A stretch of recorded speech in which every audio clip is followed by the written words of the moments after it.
যে ব্যক্তি আল্লাহর সন্তুষ্টির জন্য গরমের সময় সওম রাখবে, গ্রীষ্মকালে সওম রাখবে, পিপাসার্থ থাকবে, আল্লাহ রাব্বুল আলামিন কিয়ামতের দিন, তৃষ্ণার দিন তাকে পানি পান করাবেন ইনশাআল্লাহ।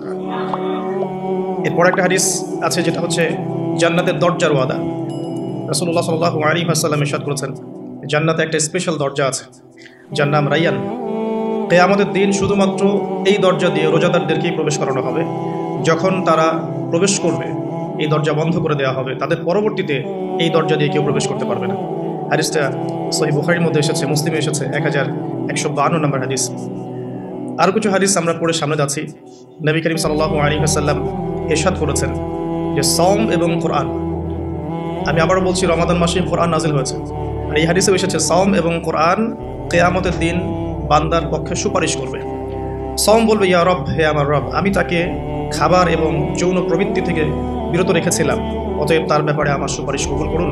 কোরআন বলবে, হে আল্লাহ, আমি তাকে রাতের বেলা ঘুম থেকে বিরত রেখেছি, সে রাত জেগে আমাকে তেলাওয়াত করেছে, মানে কিয়ামুল লাইল এবং তাহাজ্জুদ এবং তারাবির সালাতে তেলাওয়াত করেছে। হে আল্লাহ, আপনি তার পক্ষে আমার সুপারিশ কবুল করুন। রাসূলুল্লাহ সাল্লাল্লাহু আলাইহি ওয়াসাল্লাম বলছেন, তাদের উভয়ের সুপারিশই কবুল করা হবে ইনশাআল্লাহ তাআলা। হাদিসটা মুস্তাদরাক হাকিমে এসেছে 2080 নম্বর হাদিস। আরেকটা বিখ্যাত হাদিস যেটা আপনারা সবাই জানেন, যে মান সামা রমাদান ঈমানান ওয়া ইহতিসাবান গুফিরা লাহু মা তাকাদ্দামা মিন যামবিহি। যে ব্যক্তি ঈমানের সাথে সওয়াবের আশায় রমাদান মাসের সবগুলো সওম রাখবে, ঈমানের সাথে সওয়াবের আশায় রমাদান মাসের সবগুলো সওম রাখবে, রাসূল সাল্লাল্লাহু আলাইহি ওয়াসাল্লাম বলেছেন, গুফিরা লাহু মা তাকাদ্দামা মিন যামবিহি, তার পূর্বের জীবনের সমস্ত গুনাহ আল্লাহ পাক মাফ করে দেবেন ইনশাআল্লাহ। অন্য হাদিসে এসেছে, যে ব্যক্তি রমাদান মাসের সওম রাখবে দিনের বেলা এবং রাতের বেলা কিয়ামুল লাইল পড়বে বা তারাবির নামাজ পড়বে বা তাহাজ্জুদ আদায় করবে, গুফিরা লাহু মা তাকাদ্দামা মিন যামবিহি, তার পূর্বের সমস্ত গুনাহ আল্লাহ পাক মাফ করে দেবেন। রোজাদারের আনন্দের মুহূর্ত সম্পর্কে হাদিস এসেছে, যে আবু হুরায়রা রাদিয়াল্লাহু আনহু থেকে বর্ণিত আছে, নবী করিম সাল্লাল্লাহু আলাইহি ওয়াসাল্লাম বলেছেন যে রোজাদারের জন্য দুটা আনন্দের মুহূর্ত আছে যখন সে আনন্দিত হবে। তার প্রথমটা হচ্ছে যখন সে ইফতার করে, এবং দ্বিতীয়টা হচ্ছে যখন সে তার রবের সাথে সাক্ষাৎ করবে, মিলিত হবে।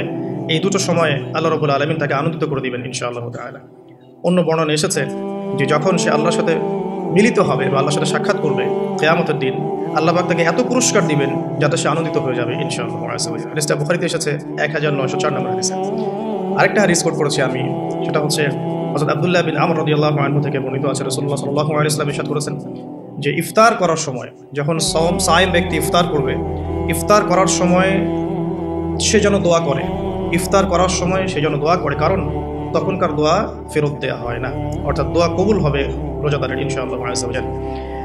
আর এই হাদিসটা আমি এবারই প্রথম পেয়েছি, আগে আমি এই টপিক নিয়ে কথা বলার সময় হাদিসটা কোট করিনি কখনো। আমার কাছে মনে হলো যে হাদিসটা শেয়ার করা দরকার। হাদিসটা এসেছে মুসনাদ আহমদের মধ্যে 23,070 নম্বর হাদিস, যে হযরত আব্দুল্লাহ ইবনে আব্বাস রাদিয়াল্লাহু আনহু থেকে বর্ণিত আছে, রাসূলুল্লাহ সাল্লাল্লাহু আলাইহি ওয়াসাল্লাম ইরশাদ করেছেন যে মাসের 3টা সওম, এক মাসের 3টা সওম আমরা যেটা রাখি, মাসিক 3টা সওম আইয়ামে বীজের, এবং বছরের এক মাসের সওম অর্থাৎ রমাদান মাসের সওম, এই দুটো কাজ মানুষের অন্তরের রোগ, মনের যে রোগগুলো আছে, স্পেশালি এখানে লেখা আছে মনের রোগের মধ্যে স্পেশালি হিংসা বিদ্বেষ দূর করে দেয়, যেটা এখনকার জেনারেশনের জন্য খুব বেশি ইম্পর্টেন্ট। কারণ আমরা এই বিষয়টাই দেখি, শয়তান যেন হিংসা বিদ্বেষ মুসলিমদের কাছেই বিক্রি করেছে, ব্যাপারটা এখন এমনটাই দেখা যাচ্ছে। আল্লাহ পাক আমাদেরকে বোঝার তৌফিক দান করুন, আমিন। এবং সবশেষে আবু উমামা রাদিয়াল্লাহু আনহু থেকে বর্ণিত আছে যে তিনি বলছেন যে আমি রাসূল সাল্লাল্লাহু আলাইহি ওয়াসাল্লামকে গিয়ে বললাম যে ইয়া রাসূলুল্লাহ সাল্লাল্লাহু আলাইহি ওয়াসাল্লাম, আমাকে এমন একটা কাজের কথা বলে দিন যেই কাজটা করলে আমি নাজাত পেয়ে যাবো, আমি জান্নাতে চলে যাবো ইনশাআল্লাহ, আমি পুরস্কার পাবো ইনশাআল্লাহ, জাহান্নাম থেকে বাঁচবো। নবী করিম সাল্লাল্লাহু আলাইহি ওয়াসাল্লাম বললেন, তুমি সওম রাখো, কেননা এর চেয়ে তুলনীয় কোনো আমল নেই। তিনি বলছেন, আমি আবারও জিজ্ঞাসা করলাম, আর কি করবো ইয়া রাসূলুল্লাহ? তিনি বললেন, তুমি সওম রাখো, এর সমতুল্য কিছু নেই। তিনি বলছেন, আমি আবারও বললাম, ইয়া রাসূলুল্লাহ, এরপর আমি কি করবো? তিনি বলছেন, তুমি সওম রাখো, এর সমতুল্য কোনো আমল নেই। আল্লাহ পাক আমাদেরকে হাদিসগুলো বোঝার তৌফিক দান করুন, আমিন। এই হাদিসগুলো আপনারা আগেও শুনেছেন, তবে আমি ফজিলত থেকে শুরু করলাম এই কারণে যে আমরা এগুলোর সামারি যদি মাথায় নেই, তাহলে বিষয়টা এমন দাঁড়াচ্ছে যে রমাদান মাস কোরআন নাজিলের মাস, যে মাসটা মুসলিমদেরকে তাকওয়া দিবে, শক্তি দিবে, ঈমানের শক্তি, যার ফলশ্রুতিতে মুসলিমরা ইনশাআল্লাহ আল্লাহ পাকের জমিনে আল্লাহ পাকের দ্বীনটা প্রতিষ্ঠা করতে পারবে, নিজের ব্যক্তি জীবনে পারবে, পরিবারে পারবে, আস্তে আস্তে সমাজে আল্লাহ পাক সামর্থ্য দিলে আরও বড় পরিসরে। এর জন্য যে তাকওয়ার দরকার, যে শক্তির দরকার এবং যে কিতাবের দরকার, 3টা বিষয় রমাদান মাসের সাথে সম্পৃক্ত। এর ফজিলত সম্পর্কে আমরা জানলাম যে আমরা যদি আল্লাহর সন্তুষ্টির জন্য এই পুরো মাস সওম রাখি ঈমানের সাথে, আল্লাহ পাক পূর্বের সমস্ত গুনাহ মাফ করে দিবেন। আমরা জানলাম রোজাদারের মুখের গন্ধ আল্লাহর কাছে মিশকাম্বরের চেয়ে বেশি প্রিয়। আমরা জেনেছি এই মাসে কোরআন নাজিল হয়েছে। আমরা জেনেছি রোজাদারদেরকে রাইয়ান নামক দরজায় প্রবেশ করানো হবে। নবী করিম সাল্লাল্লাহু আলাইহি ওয়াসাল্লাম স্পেশালি নসিহত করছেন, তুমি সাওম রাখো, এর চেয়ে সমতুল্য কোনো আমল নেই। এটা আমাদের হিংসা বিদ্বেষও দূর করবে। এরকম অসীম ফজিলতপূর্ণ এই মাসে কিভাবে আমরা এটাকে ইফেক্টিভ রমাদান হিসেবে কাটাতে পারি, এটাই চ্যালেঞ্জ। এবং আমার টপিকটা এটাই। আমি এতক্ষণ যে কথাগুলো বলেছি এগুলো শুধু ভূমিকা। আমি মূল জায়গায় এখন যাচ্ছি যে কিভাবে আপনি এবং আমি রমাদান মাসের এই পুরো সময়টাকে ইফেক্টিভলি কাজে লাগাতে পারবো, যাতে করে উদ্দেশ্যগুলো অ্যাচিভ করা যায়। উদ্দেশ্যগুলো মাথায় রাখবো। ওই ব্যক্তি হতভাগা যে ব্যক্তি রমাদান মাসকে পেয়েছে কিন্তু গুনাহ মাফ করাতে পারেনি, এই হাদিসটা মাথায় রাখবো। আর ফজিলতের হাদিসগুলো মাথায় রাখবো। কিয়ামুল লাইলের ফজিলত, রমাদানের সাওম রাখার ফজিলত, রাইয়ান নামক দরজা, জান্নাতের উঁচু মাকাম, আল্লাহর কাছে সুপারিশ করা, এগুলো মাথায় রাখছি। মূল উদ্দেশ্য হচ্ছে ইফেক্টিভলি রমাদানকে কাটানো, যাতে করে তাকওয়া অবলম্বন করা যায়, তাকওয়া অর্জন করা যায়। অনেকেই শুনেছি তাকওয়া, আল্লাহ ভীতি, আল্লাহর নিষেধকৃত বস্তুগুলো থেকে দূরে থাকা, কিন্তু অর্জন করার মাধ্যমগুলো কি, কোন কোন কাজগুলোর মধ্য দিয়ে অর্জন করা যায়, এটা কিন্তু আমরা খুব একটা আলোচনা করি না। আমরা ইফেক্টিভ রমাদানের প্রথম যে কাজটার কথা লিখেছি, আমি নোট করেছি এখানে মোটামুটিভাবে 20টার কথা। আমি স্টার্ট করছি এখান থেকে। ইফেক্টিভ রমাদান শুরু হবে কিন্তু আমাদের আজকে মানে সন্ধ্যার পর থেকে আর কি। আমরা নিশ্চয়ই পশ্চিমা সংস্কৃতির মতো রাত 12টার সময় রাত দিন কাটাই না। আমরা জানি আমাদের রাত এবং দিন শুরু হয় সূর্য ওঠা এবং ডোবার সাথে সম্পৃক্ত। সূর্য ডুবে গেলেই আমরা এখন রমাদানে প্রবেশ করছি। আমরা দোয়া করি আল্লাহর কাছে, আল্লাহ পাক যেন আমাদেরকে সুস্থ শরীরে রমাদানের সমস্ত সাওমগুলো রাখার তৌফিক দান করেন এবং রমাদান মাসটাকে ইফেক্টিভলি কাটানোর তৌফিক দান করেন। আমরা আমাদের চেষ্টাগুলো অব্যাহত রাখবো। বাকিটা আল্লাহ রাব্বুল আলামিন কবুল করার মালিক। আল্লাহ পাক চাইলে অল্প আমলেই নাজাত হয়ে যাবে ইনশাআল্লাহ আযজা ওয়া জাল। শুরুটা হবে মূলত তারাবি দিয়ে। আসলে আজকে আমরা তারাবি দিয়ে শুরু করছি। প্রথম যে কাজটা আমরা শুরু করছি রমাদান মাসে, সেটা তারাবি কেন্দ্রিক। তো আমরা সবাই চেষ্টা করব প্রথমত যে তারাবির সালাত জামাতের সাথে পড়ার জন্য, এবং তারাবির সালাতটাকে বর্তমান প্রচলিত 3G 4G সালাতের মতো না করা, এবং সালাতের মধ্যে সৌন্দর্য নিয়ে আসা। আমরা যেটা করি রমাদান মাসে, ফেসবুক, ইউটিউবিং বা লেকচারগুলো সবখানে একটা বিষয় কমন উঠে আসে, সেটা 4 টাকা 20 টাকা। যেটা নিয়ে আমি কোনো কথা কখনই বলবো না ইনশাআল্লাহ। অ্যাটলিস্ট আমার পক্ষ থেকে এরকম কোনো কথা আপনারা শুনবেন না। আমরা এখানে একটা শব্দ ব্যবহার করতে চাই, সেটা হচ্ছে নামাজের কোয়ালিটি। আপনি 8 টাকা দিয়ে পড়েন আর 20 টাকা দিয়ে পড়েন, আমি বলবো যে নামাজের কোয়ালিটিটা কেমন হয়েছে। কোয়ান্টিটি নিয়ে আমার কোনো মাথা ব্যথা নাই। নবী করিম সাল্লাল্লাহু আলাইহি ওয়াসাল্লামের যে 8 রাকাতের হাদিসটা আনা হয়েছে, 8 রাকাত বা 11 রাকাতের হাদিসটা সহিহ বুখারী থেকে আয়েশা রাদিয়াল্লাহু আনহার উদ্ধৃতি দিয়ে, সেই নামাজের সৌন্দর্য সম্পর্কেও কিন্তু কথা এসেছে। আয়েশা রাদিয়াল্লাহু আনহা বলেছেন, তুমি আমাকে সেই নামাজের সৌন্দর্য সম্পর্কে জিজ্ঞেস করো না। হাদিসের কথাটা কিন্তু এমন ছিল, তুমি আমাকে, রাবিকে আয়েশা রাদিয়াল্লাহু আনহা বলছেন, তুমি আমাকে এই নামাজের সৌন্দর্য সম্পর্কে জিজ্ঞেস করো না। তিনি কিয়াম করলেন, প্রথম রাকাতেই 1 পারা 2 পারা 2.5 পারা কোরআন পড়ে ফেললেন, এবং রুকু করলেন। রুকুতে ততক্ষণ থাকলেন যতক্ষণ তিনি কিয়ামে ছিলেন। রুকু থেকে উঠে ততক্ষণ দাঁড়িয়ে থাকলেন যতক্ষণ রুকুতে ছিলেন। সিজদায় গিয়ে ততক্ষণ থাকলেন যতক্ষণ তিনি দাঁড়িয়ে ছিলেন। তার পা ফুলে যেত।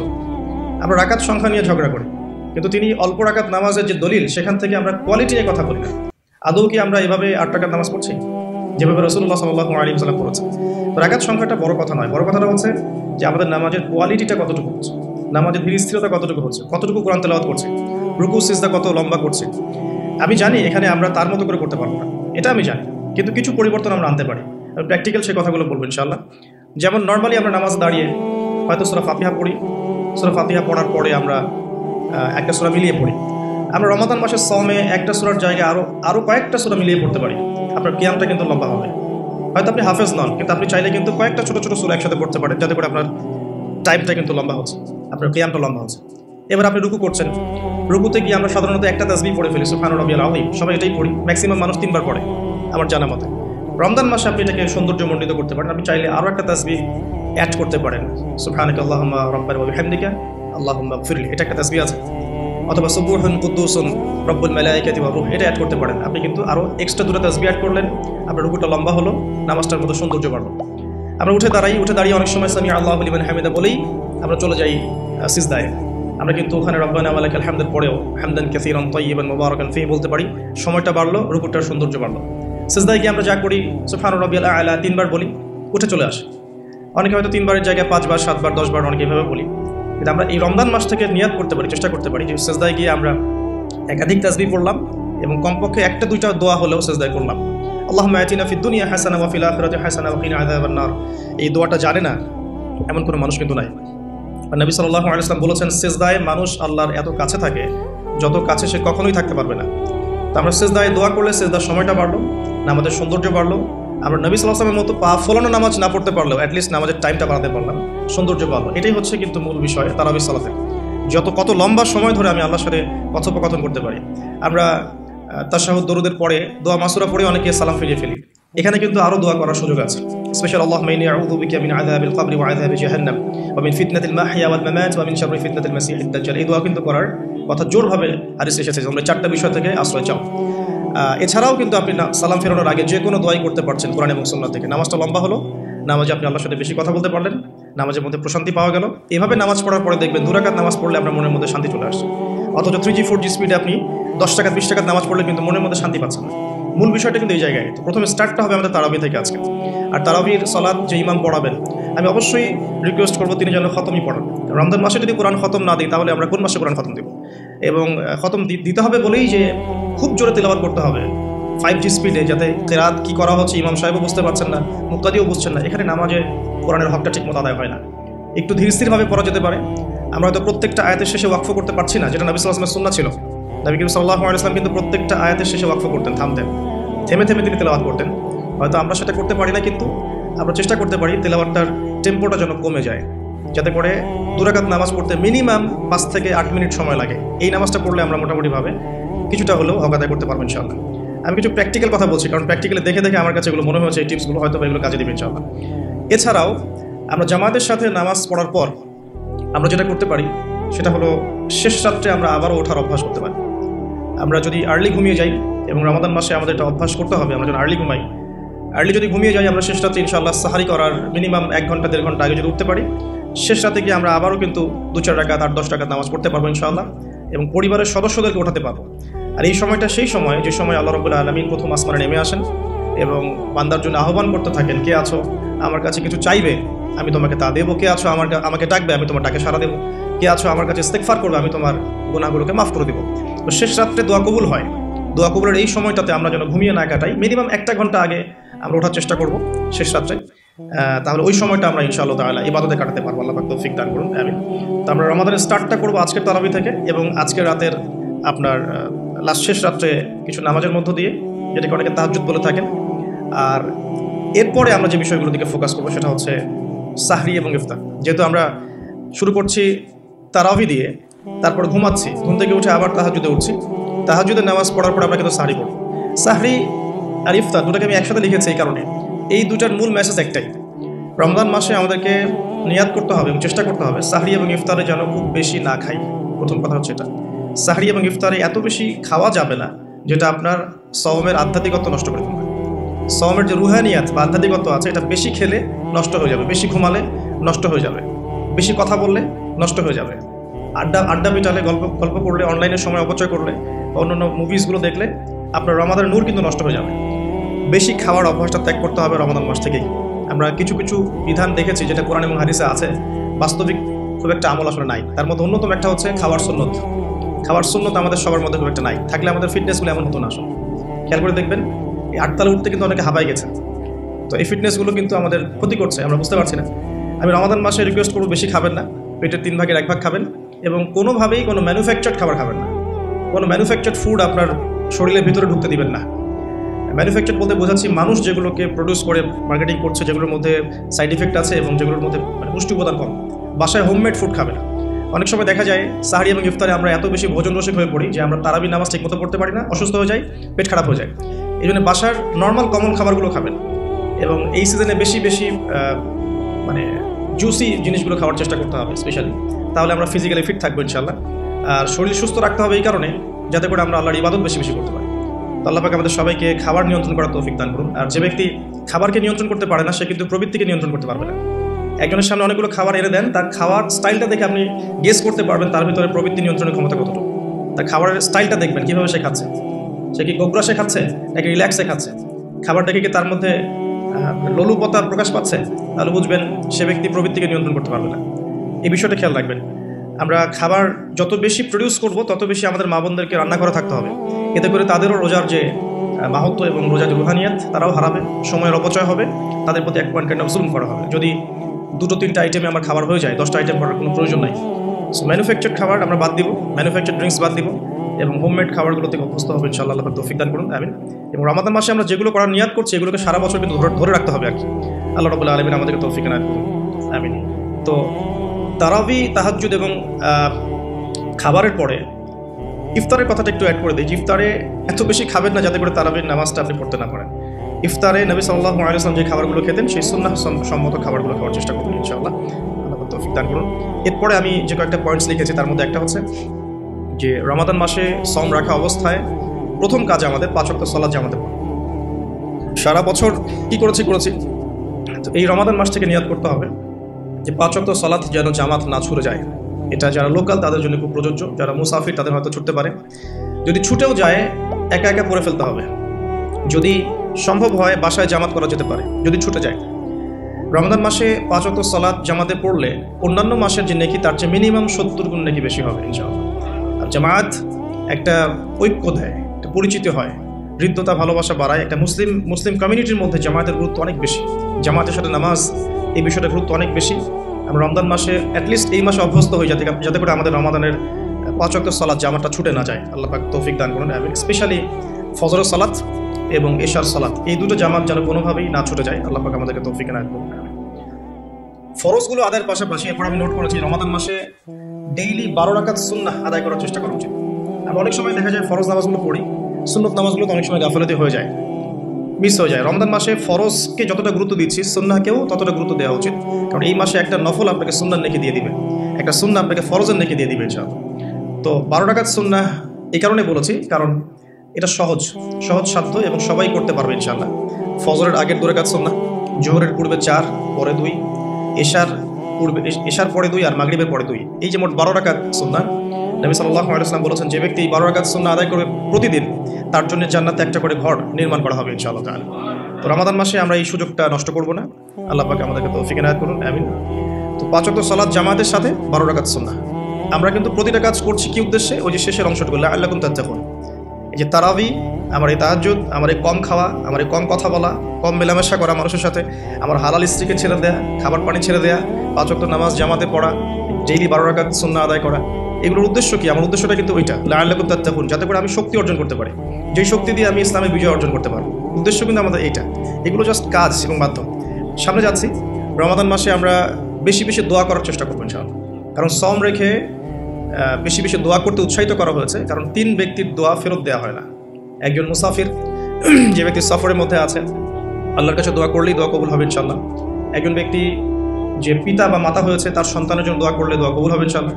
আরেকজন হচ্ছে সে ব্যক্তি যে ব্যক্তি রমাদান মাসে বা অন্য যে কোনো সময় রোজা রেখেছে, সমরত অবস্থায় তার দোয়াকে ফেরত দেওয়া হবে না।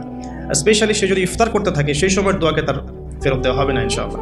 তো আমরা বেশি বেশি দোয়া করবো রমাদান মাসে ইনশাআল্লাহ আযজা ওয়া জাল। আমি দোয়ার জন্য একটা বই সাজেস্ট করছি, সেটা হচ্ছে হিসনুল মুসলিম। এই বইটার মধ্যে প্রচুর দোয়া দেওয়া আছে এবং অথেন্টিক সবগুলোই মাশাআল্লাহ। শেষের দিকে কিছু ঝাড়ফুঁক অংশ আছে।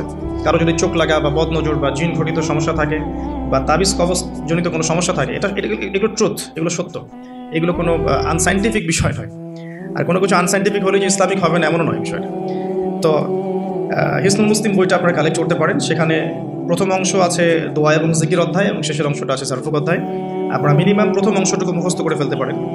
আর দোয়া করার সময় জায়গাগুলো বুঝে দোয়া করতে হবে, যে কখন কিভাবে দোয়া করলে দোয়াগুলো কবুল হবে। প্রথম কথা হচ্ছে যে দোয়া করার আগে আল্লাহ ভাবে সূরা ফাতিহা পড়ে নিতে পারেন একবার। দোয়া করার শুরুতে আপনি দরুদ পড়বেন, দরুদের ফলে দোয়া কবুল হয়। দরুদ না পড়লে দোয়াটা আসমানে গিয়ে ঝুলে থাকে, উঠিয়ে নেওয়া হয় না। যখন দরুদ পড়া হবে তখন দোয়াটা উঠিয়ে নেওয়া হবে। দোয়া করার কিছু টেকনিক আছে, যে কিভাবে কি দোয়া করলে কবুল হবে, কখন দোয়া করলে কবুল হবে, এগুলো বুঝে দোয়া করতে হবে। অনেকেই বলে দোয়া করে যাচ্ছে কবুল হচ্ছে না, কিছু বিষয় আছে হয়তো এই কারণে হচ্ছে না। হয়তো বা আল্লাহ পাক চাচ্ছেন এটা আপনার জন্য পরে পাওয়া উত্তম, সেই জন্য আপনি এখন পাচ্ছেন না। হয়তো বা আল্লাহ পাক আপনাকে পরকালে দিবেন বলে জমা রেখেছেন, হয়তো এই জন্য পাচ্ছেন না। অথবা হয়তো আপনার আকীদায় শিরক আছে, হয়তো এই জন্য হচ্ছে না। হয়তো বা আমলে বেদায়াত আছে, এই কারণে হচ্ছে না। অথবা আপনার রিজিকে কোনো হারাম কিছু আছে, মেবি এই কারণে আপনার দোয়া কবুল হচ্ছে না।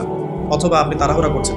তাড়াহুড়ার ব্যাখ্যায় নবী সাল্লাল্লাহু আলাইহি ওয়াসাল্লাম বলেছেন যে মানুষ বলে আমি দোয়া করেই গেলাম, আমার দোয়া কবুল হলো না। তো আমরা জেনে নিব যে কোন কোন জায়গায় কীভাবে দোয়া করলে দোয়া কবুল হবে। এই বইটার মধ্যে সবই দেওয়া আছে, হিসনুল মুসলিম বইটার মধ্যে। তারপর আমি বলছি আমার ব্যক্তিগত ইলম থেকে কিছু কথা, সেটা হলো দোয়া করার আগে অবশ্যই আল্লাহর প্রশংসা করবেন, অ্যাটলিস্ট একবার আলহামদুলিল্লাহ বলে হাত তুলবেন। তারপরে আপনি নবী সাল্লাল্লাহু আলাইহি ওয়াসাল্লামের কাছে উপরে একবার দরুদ পড়বেন। আগে আল্লাহর প্রশংসা, তারপরে দরুদ। এরপরে আপনি নিজের পাপের ক্ষমা চাবেন আগে। আপনি পাপ করেন বা না করেন, আগে বলবেন রব্বিক ফিরলি, আল্লাহ আমাকে মাফ করুন। পাপ করেন বা না করেন, এটা সুলাইমান আলাইহিস সালামের সেই দোয়া থেকে আমি শিক্ষা নিয়েছি। সুলাইমান আলাইহিস সালাম যে বিখ্যাত দোয়ায় বলেছিলেন যে আল্লাহ আমাকে এমন মুলক এবং রাজত্ব দান করুন যে মুলক আর রাজত্ব আপনি কাউকে কখনো দেননি। এই দোয়ার শুরুতে তিনি বলছেন রব্বিক ফিরলি, আল্লাহ আমাকে মাফ করুন। তো এটা আদব, দোয়ার আদব হচ্ছে আগে নিজের ক্ষমা চাওয়া, আল্লাহর কাছে নিজের ভুলের ক্ষমা চাওয়া, তারপরে দোয়া করা। হামসানা, দরুদ, এরপরে আপনি ক্ষমা চাবেন, এবার আপনি দোয়াগুলো করবেন আপনার মন থেকে। আরবি দোয়া জানা থাকলে আরবিতে দোয়া করবেন, কারণ আপনি আপনার রবের সাথে আরবি দিয়ে কথা বলবেন, এর চেয়ে আসলে গর্বের কি হতে পারে? আরবি ভাষা কেন শিখব, কি দরকার আছে? এটা কি সাম্প্রদায়িকতা? আল্লাহ রাব্বুল আলামিনের আল্লাহ পাক যে ভাষায় কোরআন নাজিল করেছেন, আল্লাহ পাক যে ভাষায় কথা বলেছেন কোরআনে, সেই ভাষায় আমি আল্লাহর সাথে কথা বলছি, এর চেয়ে গর্বের কি আছে আমার জন্য? আরবি কেন শিখছি, কেন শিখবো? এই ভাষা দিয়ে আমি আল্লাহর সাথে কথা বলবো। জান্নাতে এই ভাষা চলবে, কোরআন এই ভাষায় নাজিল হয়েছে, কবরে এই ভাষায় প্রশ্ন করা হবে, তা আমি কেন এই ভাষায় আল্লাহর সাথে কথা বলবো না? এর মানে এই নয় যে কেউ যদি আরবি না জানে অন্য ভাষায় দোয়া করতে পারবে না, এমনটা নয়। অবশ্যই কেউ যদি আরবি না জানে, বেসিক দোয়াগুলো না জানে, সে বাংলাতে দোয়া করতে পারে, কোনো সমস্যা নেই। ইংরেজিতে দোয়া করতে পারে, উর্দু দিয়ে দোয়া করতে পারে, ভাষাগত পার্থক্য আল্লাহর কাছে নেই, তবে আরবির মর্যাদা আছে। আর এটা আমার কাছে গর্বের বিষয় মনে হয় যে আমি আরবি দিয়ে আমার রবের সাথে কথা বলতে পারছি, আমি আরবি দিয়ে কথা বলছি। এবং আরবি দিয়ে দোয়ার ক্ষেত্রে আপনি এত এত ভালো করে মনের ভাব প্রকাশ করতে পারবেন অল্প শব্দে, যেটা হয়তো অন্য কোনো জায়গায় সম্ভব নয়। এরপরেও আমি বলবো যে মাতৃভাষায় মানুষের মনের ভাব প্রকাশের ক্ষেত্রে সহজতা আছে। যদি কেউ আরবি না জানেন, সেক্ষেত্রে মাতৃভাষাতেই বেশি বেশি দোয়া করবেন, চলতে ফিরতে দোয়া করবেন। নির্দিষ্ট সময়েই দোয়া করতে হবে এমন নয়, রোজা রেখে সারাটা দিন যখনই আপনার মন চাচ্ছে, মনের মধ্যে একটা কিছু চাহিদা আসছে, আপনি দোয়া করে ফেলবেন। নবী সাল্লাল্লাহু আলাইহি ওয়াসাল্লাম বলেছেন, যদি তোমাদের কারো জুতার ফিতাও ছিঁড়ে যায়, সেজন্য সেই ফিতাটাও আল্লাহর কাছে চেয়ে নেয়। প্রতিটা বিষয় আল্লাহর সাথে শেয়ার করতে হবে। আল্লাহ, আমার চাকরির দরকার, আমার রিজিকের সমস্যা, আমার পারিবারিক সমস্যা, আমার ব্যবসার সমস্যা, আমার ইলম অর্জন করতে চাই, আল্লাহ আমাকে ইলম দান করো। আল্লাহ, আমি শারীরিকভাবে অসুস্থ, বিভিন্ন রকম সমস্যা আমরা জর্জরিত আছি। প্রত্যেক মানুষের কোনো না কোনো সমস্যা আছে, সমস্যা থাক বা না থাক, দোয়া করতেই থাকতে হবে। যে ব্যক্তি সুখের সময় বেশি বেশি দোয়া করে, আল্লাহ পাক দুঃখের সময় তার দোয়া বেশি কবুল করেন, এমনটা হাদিস এসেছে। যে ব্যক্তি সুখের সময় ভালো আছে, এখন আমার ফিজিক্যালি আমি ফিট, এখন আমি আল্লাহ পাকের অসীম নিয়ামতের মধ্যে আছি, বাড়ি গাড়ি টাকা করি, আত্মীয় স্বজন, স্ত্রী সন্তান সবই আছে, আমার কোনো কিছু অভাব নাই, এরকম সুখের সময় যে ব্যক্তি বেশি বেশি দোয়া করবে, ইস্তেগফার করবে, ক্ষমা চাবে, আল্লাহ পাক দুঃখের সময় সেই বান্দার পাশে থাকবেন ইনশাআল্লাহ। আর সবচেয়ে বড় দুঃখের দিন তো কিয়ামতের দিন, আল্লাহ পাক সেদিন ইনশাআল্লাহ আমাদের সাথে থাকবেন ইনশাআল্লাহ তাআলা। দোয়ার আগে এই আদবগুলো মেনটেন করবেন। বাংলা ভাষায় দোয়া করেন যদি আরবি না জানেন, আর আরবি জানার দিকে আমি বেশি জোর দিচ্ছি, আরবি জানলে বেশি ভালো হয়। হিসনুল মুসলিম বইটা সাজেস্ট করলাম, এবং দোয়া করার কিছু টাইম আমি বলছি যে এই সময়গুলো আপনি বেশি বেশি দোয়া করতে পারেন। রোজা রেখে সারাদিন দোয়া করতে পারেন যে কোনো সময়, স্পেশালি নামাজের সেজদায় একটা সেজদাও যেন বাদ না যায় যেখানে আপনি কোনো দোয়া করেন নাই। অ্যাটলিস্ট আপনি কিন্তু সেজদায় তাসবিহ পড়েই বলতে পারেন, আল্লাহুম্মা আতিনা ফিদ দুনিয়া হাসানা ওয়া ফিল আখিরাতি হাসানা ওয়া কিনা আযাবান নার, আল্লাহুম্মা আইনি আলা যিকরিকা ওয়া শুকরিকা ওয়া হুসনি ইবাদাতিক, যে কোনো দোয়া। আল্লাহুম্মা আনতাস সালাম ওয়া মিনকাস সালাম ফাহাইয়িনা রাব্বিনা বিসসালাম, আল্লাহুম্মা ইন্নী আসআলুকা আল হুদা ওয়াত তুকা ওয়াল আফাফা ওয়াল গিনা, কত দোয়া আছে। রব্বি হাবলি মিনাস সালিহিন, আল্লাহুম্মা রব্বানা আতিনা ফিদ দুনিয়া হাসানা ওয়া ফিল আখিরাতি হাসানা ওয়া কিনা আযাবান নার, রব্বিরহামহুমা কামা রাব্বায়ানি সাগীরা, রব্বানা আতিনা মিন লাদুনকা রাহমা ওয়া হাইয়্যি লানা মিন আমরিনা রাশাদা। প্রচুর দোয়া আছে, দোয়ার উপরে সেশন করা যাবে। আপনি সেজদায় বেশি বেশি দোয়া করেন, মিনিমাম 1টা 2টা 3টা করে দোয়া করার চেষ্টা করেন। যদি আরবি না জানেন, আপনি নফল নামাজে, সুন্নত নামাজে বাংলাতেও দোয়া করলে ইনশাআল্লাহ কবুল হবে। আল্লাহ পাক সমস্ত ভাষায় বোঝেন ইনশাআল্লাহ তাআলা। সেজদায় দোয়া করেন বেশি বেশি। আমি সাজেস্ট করবো যে রমজান মাসে আপনি 2 আজানের মাঝখানে দোয়া করবেন। আজান হয়েছে, আজানের সময় দোয়া করলে দোয়া কবুল হয়ে যায়। আজান এবং একামতের মাঝখানে দোয়া করলে দোয়া কবুল হয়ে যায়। রমাদান মাসে লাইলাতুল কদর আছে, শেষ দশকের বেজোর রাতগুলোর মধ্যে আমরা একে পাবো। যদি কেউ লাইলাতুল কদর পেয়ে যায়, সেই রাত্রে যে দোয়া করবে সেই দোয়াগুলো কবুল হবে ইনশাআল্লাহ। কাউকে ইফতার করানোর পর দোয়া করলে দোয়া কবুল হতে পারে ইনশাআল্লাহ। দান সাদাকা করার পর দোয়া করলে দোয়া কবুল হতে পারে ইনশাআল্লাহ। হয়তো বৃষ্টি হচ্ছে, বৃষ্টি দেখে দোয়া করলেন, দোয়া কবুল হবে ইনশাআল্লাহ। দোয়া করে অনেক সময় আছে, অনেক মুহূর্ত আছে, অনেক আদব আছে, এগুলো আমি সাজেস্ট করে দিয়েছি। বইটার নাম হিসনুল মুসলিম, এই বইয়ের মধ্যে সব কিছু লেখা আছে, আপনারা একটু পড়ে নেবেন। আমি এখানে বেশি টাইম দিলে পর্যায়গুলো কভার করতে পারবো না। আল্লাহ পাক আমাদেরকে বেশি বেশি দোয়া করার তৌফিক দান করুন, আমিন। আর এরপরে রমাদান মাসে সওম রেখে আমরা বেশি বেশি জিকির করতে চেষ্টা করব। জিকির বলতে কি বোঝাচ্ছি? আল্লাহ রাব্বুল আলামিন তাকে ডাকার জন্য, তাকে স্মরণ করার জন্য যে বিষয়গুলো মাধ্যম হিসেবে দিয়েছেন, এগুলো প্রত্যেকটাই কিন্তু জিকির। সালাতও এক প্রকার জিকির, আমাদের কোরআন তেলাওয়াতও এক প্রকার জিকির। আমরা এইখানে জিকির বলতে যা বোঝাচ্ছি সেটা হচ্ছে ডেইলি কিছু জিকির আমরা করি, যেগুলোর মধ্য দিয়ে আমরা আমাদের জিহ্বাকে তরতাজা রাখবো, সিক্ত রাখবো। আমরা সবসময় আজে বাজে কথা বলার চাইতে এই কোরআনের কথা, হাদিসের কথা বা আল্লাহ পাকের তাসবিহ তাহলিল, এগুলোতে অভ্যস্ত হলে পরে দেখবেন রমাদানের সওমের আধ্যাত্মিকতা বাড়ছে ইনশাআল্লাহ। এটা আপনি প্রমাণিত যে আপনি 1 ঘন্টা অহেতুক কথাবার্তা বলেন কারোর সাথে, আপনার মনের নূরগুলো নষ্ট হয়ে যাবে। এবং আপনি 1 ঘন্টা চুপ করে থাকেন, দেখবেন চুপ করে থাকার ফলে আপনার মধ্যে অনেক চিন্তা আল্লাহর পক্ষ থেকে ইনস্টল হচ্ছে, ভালো চিন্তাও আসে আর শয়তানের পক্ষ থেকে খারাপ চিন্তাও আসতে পারে চুপ করে থাকলে। আর যদি আপনি বেশি বেশি জিকির করতে থাকেন, ফর এক্সাম্পল 100 বার সুবহানাল্লাহ, ফর এক্সাম্পল আলহামদুলিল্লাহ, আল্লাহু আকবার, লা হাওলা ওয়ালা কুওয়াতা ইল্লা বিল্লাহ, আস্তাগফিরুল্লাহ ওয়া আতুবু ইলাইহি, হাসবিয়াল্লাহু নি'মাল ওয়াকিল। আপনি বলছেন লা ইলাহা ইল্লাল্লাহ অথবা লা ইলাহা ইল্লাল্লাহ ওয়াহদাহু লা শারীকা লাহু লাহুল মুলকু ওয়া লাহুল হামদু ওয়া হুয়া আলা কুল্লি শাইইন কাদির, সুবহানাল্লাহি ওয়া বিহামদিহি সুবহানাল্লাহিল আযীম অথবা সুবহানাল্লাহিল আযীম ওয়া বিহামদিহি। এরকম প্রচুর জিকির দেয়া আছে, কিন্তু এই বইয়ের মধ্যে দেয়া আছে। এগুলো যদি নিয়ম করে করি, আমরা একটা সময় ফিক্স করে করি যে আমি এই 1টা ঘন্টা ফজরের নামাজের পরে এই জিনিসগুলো করব, তাহলে কিন্তু আপনি আপনার রোজার মধ্যে ইফেক্টিভ বিষয়গুলো খুঁজে পাবেন। আমি এটা সাজেস্ট করি যে আপনি চলতে ফিরতে এই কাজগুলো করবেন। ঢাকা শহরে আমরা যারা থাকি, আমরা জ্যামের সাথে অভ্যস্ত। আমি বলবো যে জ্যাম যেমন একটা আযাব আমাদের জন্য, আমরা মানে বস্তুবাদিতার পিছনে বেশি ছুটছি, তো আল্লাহ পাক এই জন্য আমাদের সময়টাকে খেয়ে ফেলছে।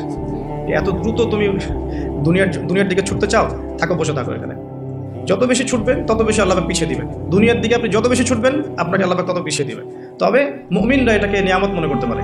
আপনি জ্যামে বসে 1 পারা কোরআন তেলাওয়াত করতে পারবেন। আমি চেষ্টা করি, জ্যামে বসে আছেন আপনি এই তাসবিহ তাহলিলগুলো করতে পারেন। তাসবিহ একটা পকেটে রাখেন, আপনি বের করেন, জ্যামে বসে আছেন, 100 বার সুবহানাল্লাহ পড়তে আপনার 5 মিনিটও লাগবে না। 100 বার আলহামদুলিল্লাহ পড়তে পারেন বসে বসে, 100 বার আল্লাহু আকবার পড়তে পারেন, লা ইলাহা ইল্লাল্লাহ পড়তে পারেন, আস্তাগফিরুল্লাহ ওয়া আতুবু ইলাইহি 100 বার পড়তে পারেন, আল্লাহুম্মা সাল্লি আলা মুহাম্মাদ ওয়া সাল্লিম দরুদ পড়তে পারেন 100 বার। আপনি দেখবেন সময়টা কাজে লাগলো, আপনার কিন্তু সময়টা কাজে লাগলো, এবং আপনার মনের মধ্যে কিছু খারাপ চিন্তা চেতনা আসছিল, এটা দূর হয়ে গেল, মনটা শান্ত হলো, রিল্যাক্স থাকলেন, আল্লাহর নূর আসলো। এই কাজগুলোই একসাথে মিলে কিন্তু রোজাটাকে আপনার ইফেক্টিভ বানাবে। শুধুমাত্র না খেয়ে থাকাটা আপনাকে খুব একটা রুহানিয়াত দিবে না। আল্লাহ পাক আমাদেরকে বেশি বেশি জিকির করার তৌফিক দান করুন। আমি তারপরে বলবো, সম রেখে ইস্তেগফার করতে হবে বেশি বেশি। ইস্তেগফার মানে আস্তাগফিরুল্লাহ ওয়া আতুবু ইলাইহি, এবং শুধু মুখে বলা নয়, বরং আমি একটা পদ্ধতি অবলম্বন করার চেষ্টা করছি। আমার কাছে এটা ইফেক্টিভ মনে হয়েছে বলে শেয়ার করছি। সেটা হলো, আমি চেষ্টা করছি যে আমার জীবনে যে পাপগুলো হয়েছে আমার দ্বারা, যেগুলো আমার মনে পড়ছে, বড় বড় পাপ আমার মনে পড়ছে। আপনি কিন্তু আপনার পাপ মনে করতে পারবেন আপনি যে আপনি কি পাপ করেছেন, বড় বড় পাপ কিছু, সবগুলো হয়তো পারবেন না, কিছু কিছু পারবেন। একটা খাতা আমি নোট করার চেষ্টা করছি যে আমার জীবনে মেজর কি বড় বড় পাপ হয়েছে বলে আমার কাছে মনে হচ্ছে। তো এরকম পাপ আপনি একটা লিস্ট করতে পারেন, এবং যখন একটা পাপের কথা মনে হবে, এই পাপ সংক্রান্ত বিষয়গুলো কিন্তু মাথায় চলে আসবে। ওখানে আমার কি ভুল ছিল আসলে, এবং সেই ভুলটা যেন আমার পরিবারবর্গ না করে, এবং সেই ভুলটা যেন আমার বাচ্চারা না করে। ঠিক আছে? তো আমরা মিউজিক শুনেছি, লিখেছি যে হ্যাঁ মিউজিক শুনেছি, হয়তো বসে বসে খেলা দেখেছি, এগুলো কাজ করেছে। রাস্তাঘাটে চলতে ফিরতে আমাদের নজর এদিকে ওদিকে চলে যায়, গিয়েছে। এমন কেউ নাই এখন এই বিশ্বে বসবাস করে যারা কখনো অনলাইনে ঢুকে একটা মেয়ের নগ্ন ছবি চোখে পড়েনি। এমনটা হয়েছে। আমরা কিন্তু নোট আউট করতেই পারি আমাদের পাপগুলো কী হয়েছে। নোট আউটগুলো করলে আমরা যেটা করতে পারি, এই রমাদানে ইন্ডিভিজুয়ালি একটা করে পাপের কথা মনে করে আল্লাহর কাছে মাফ চাইতে পারি। যদিও বা এভাবে বললেও হয়ে যায়, আল্লাহ আমার তুমি সমস্ত পাপ মাফ করে দাও, কিন্তু ইন্ডিভিজুয়ালি যখন বলবেন তখন আপনি ফিলটা পাবেন যে আমি ওই পাপটা করেছিলাম, এইটা ঠিক হয়নি, ওইটা ঠিক হয়নি। তখন ইনশাআল্লাহ তাআলা ইস্তেগফারটা পারফেক্ট হবে। ইস্তেগফারের ভিতরে একটা প্রাণ আসবে, শুধু মুখে বলবো না যে আস্তাগফিরুল্লাহ ওয়া আতুবু ইলাইহি।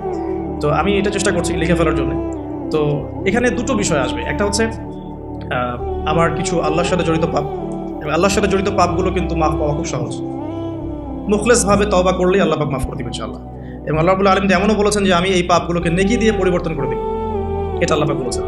আরেকটা বিষয় আছে, আল্লাহ পাকে কিছু হক নষ্ট করেছে, যেমন নামাজ, হয়তো একটা সময় নামাজ পড়ি নাই, একটা সময় রোজা রাখি নাই, একটা সময় দেখা গেছে কেউ যাকাত দেয় নাই, ইত্যাদি। এগুলোর জন্য দুটো অপশন, এখানে দুটো অপশন। কিছু কিছু আলেম বলেছেন যে এর জন্য খালেস তওবাই যথেষ্ট, এর কাফফারার দরকার নাই। আবার কিছু কিছু আলেম বলেছেন যে নামাজ যতগুলো কাজা হয়ে গেছে এগুলোকে হিসেব করে কাজা আদায় করে দেয়া। এরকম দুটো স্কুল অফ থট কিন্তু আছে, আমি এটা ঘাটাঘাটি করেছি। তবে আমি সবশেষ যার মতটাকে বেশি প্রাধান্য দিয়েছি এই পর্যন্ত, সেটা হচ্ছে আল্লামা তাকি উসমানী দামাত বারাকাত। তার বইয়ের মধ্যে তাসাউফ আত্মশুদ্ধি বইটার মধ্যে লেখা আছে যে এটা সবচেয়ে বেশি উত্তম হবে যদি কেউ তার জীবনের নামাজ এবং সওম এবং যাকাত এগুলো হিসেব করে তওবা করার পরে আদায় করে দেওয়ার চেষ্টা করে। এবং ইনশাআল্লাহ আমি সে চেষ্টা করবো, আপনারাও সে চেষ্টা করেন, এটা অনুরোধ করবো আর কি। এতে করে উনি এই কথাটা এই জন্য বলেছেন যে একজন মানুষ অমুসলিম ছিল, মুসলিম হয়েছে, তখন না হয় তার সমস্ত গুনাহ মাফ হয়ে যাবে। কিন্তু আমরা মুসলিম ছিলাম, 1 বছর 2 বছর নামাজ পড়েন নাই, এই গুনাহটা কীভাবে মানে কাফফারা না দিলে মাফ হতে পারে? ওনার যুক্তি এটা। তো যদিও অনেক আলেম বলেছেন যে তওবা করলে মাফ হয়ে যাবে, আল্লাহ পাক মাফ করে দিবেন, বেশি বেশি নফল নামাজ পড়লে ঘাটতি পূরণ হয়ে যাবে, কিন্তু ফরজের ঘাটতিগুলো ফরজ দিয়ে আদায় করাটা উত্তম হবে বলে আমার মত। আল্লাহ পাক আমাদেরকে সাধ্যমতো করার তৌফিক দান করুন। আরেকটা অপশন আছে, রমজান মাসে উমরা করতে পারেন। রমজান মাসে যদি উমরা করতে পারেন বা সুযোগ হয়, আল্লাহ যদি তৌফিক দান করেন, সেখানে একটা সুবিধা আছে, যেমন মক্কায় 1 ওয়াক্ত নামাজ পড়লে আপনি অনেক ওয়াক্তের নেকি পাচ্ছেন, এবং মদিনাতেও 1 ওয়াক্ত নামাজ পড়লে আপনি 1000 ওয়াক্তের নেকি পাচ্ছেন। তো এখানে কিন্তু ওই কাফফারাটা আদায় হয়ে যাবে ইনশাআল্লাহ, এটা একটা সুযোগ। সোমরা করতে যেতে পারেন, আর যদি যান আমাকেও সাথে নিয়ে যায়, আল্লাহ পাক তৌফিক দান করুন। ঠিক আছে।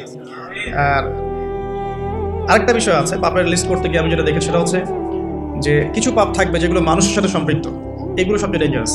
কিছু পাপ আছে আমাদের জীবনে যেটা মানুষের সাথে সম্পৃক্ত, যেমন আমি বা আপনি কারো গীবত করেছি, বা আমি বা আপনি কারো সম্মানহানি করেছি, আমি বা আপনি কাউকে অপবাদ দিয়েছি, বা কারো টাকা পয়সা লুটতরাজ করে খেয়ে ফেলেছি, বা কারো সম্পত্তি আত্মসাৎ করেছি, বা কারো প্রতি জুলুম করেছি। এক কথায় হাকুল ইবাদ, কোনো মানুষের হক নষ্ট করেছি। এই জায়গাটাতেই সমস্যা এবং ডেঞ্জারটা সবচেয়ে বেশি। এটাই সবচেয়ে বড় ভয়ের কারণ পরকালে জাহান্নামে যাওয়ার, আমার কাছে মনে হয়। কারণ যতগুলো পাপ আল্লাহর সাথে সম্পৃক্ত, আল্লাহ পাক এক কথাতেই মাফ করতে পারেন, কোনো সমস্যা নেই ইনশাআল্লাহ। কিন্তু মানুষের হকটা কিভাবে আদায় হবে? যতক্ষণ পর্যন্ত না তার হক তাকে ফিরিয়ে দিচ্ছি, যদি কারো অর্থ সম্পদ নষ্ট করে থাকি তাকে ফিরিয়ে দেওয়া, অথবা তার পরিবারকে ফিরিয়ে দেওয়া, বা তার পক্ষ থেকে দান সদকা করা, এছাড়া কোনো অপশন দেখা যায় না। কাউকে গালি দিয়েছি, তার কাছ থেকে ক্ষমা নিয়ে নেওয়া, অথবা তার জন্য দোয়া করা, এছাড়া কোনো অপশন দেখা যায় না। তো আমি একটা দোয়া আপনাকে শিখাই দিচ্ছি ইনশাআল্লাহ। আশা করা যায় এই দোয়ার বরকতে আল্লাহ পাক আপনাকে সুযোগ তৈরি করে দিবেন যাতে করে আপনি তার হক তাকে ফিরিয়ে দিতে পারেন ইনশাআল্লাহ। সেটা হলো আল্লাহুম্মা কফিনি বিহালালিকা আন হারামিক ওয়া আগনিনি বিফদলিকা আম্মান সিওয়াক। এই দোয়াটা যে বেশি বেশি করবে ইনশাআল্লাহ তাআলা, আলী রাদিয়াল্লাহু আনহু বলেছেন যে তার যদি পাহাড়ের সমান ঋণ থাকে আল্লাহ পাক সেটাও পরিশোধ করার ব্যবস্থা করবেন ইনশাআল্লাহ। তো এটা ডেঞ্জারাস এই কারণে, যদি এগুলো আমরা দুনিয়াতে মিটিয়ে না যেতে পারি তাহলে পরকালে এই ব্যক্তিরা আমাদের সামনে দাঁড়িয়ে থাকবে।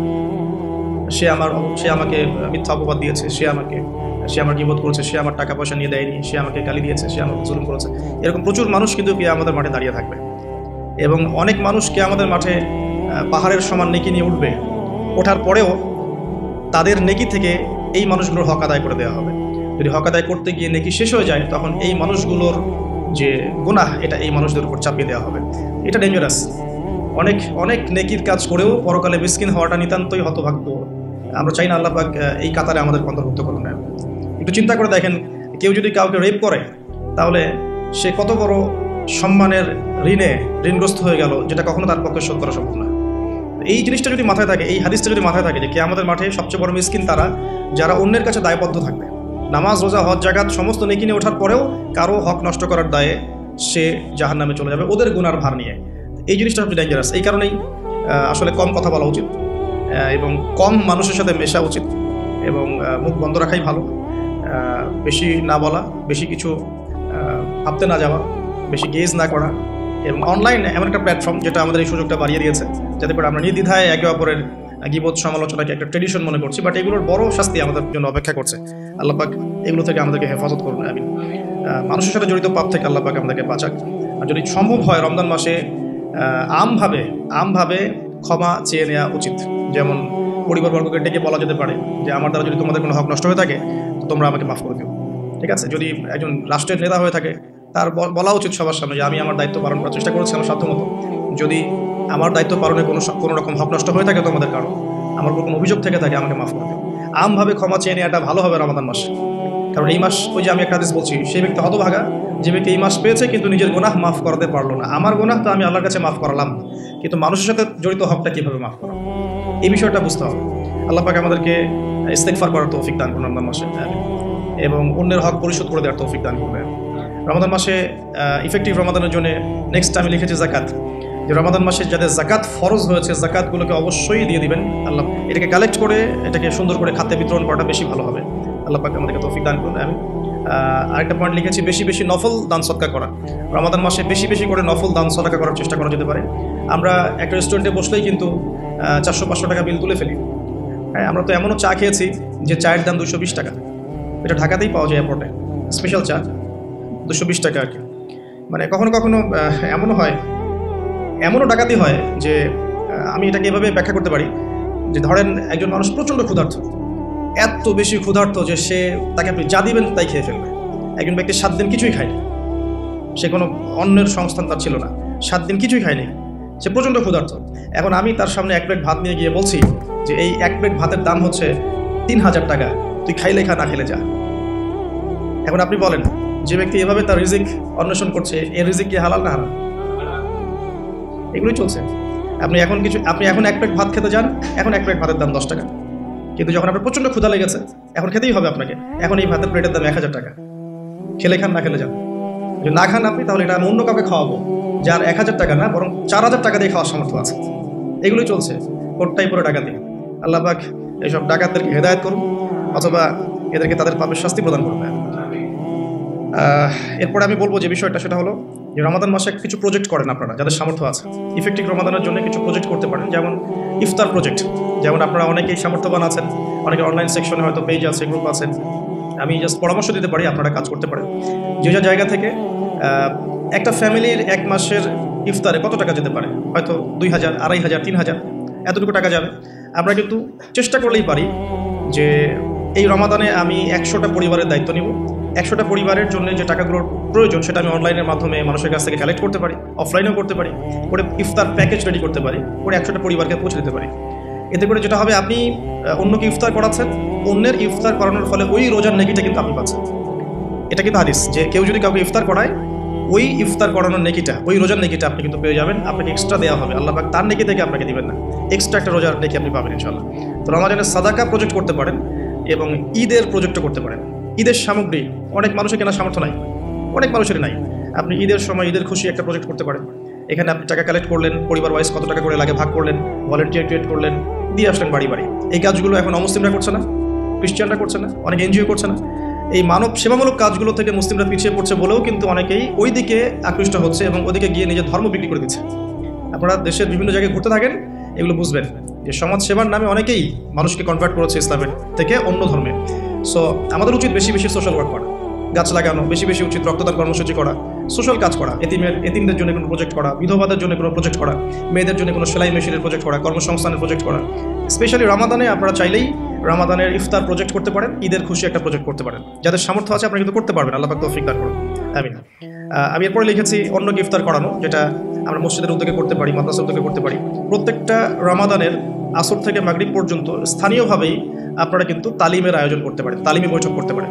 আসরের নামাজ শেষ হয়ে গেছে, এখন যে কোনো একটা টপিকে বা একটা দুটো হাদিস নিয়ে বা একটা কোরআনের আয়াতকে নিয়ে ইমাম সাহেব আধা ঘন্টা 1 ঘন্টা কথা বলবেন, এবং কথা বলা শেষ হয়ে গেলে আমরা সবাই যারা মসজিদে আছি একসাথে বসে ইফতার করে বাসা যাব।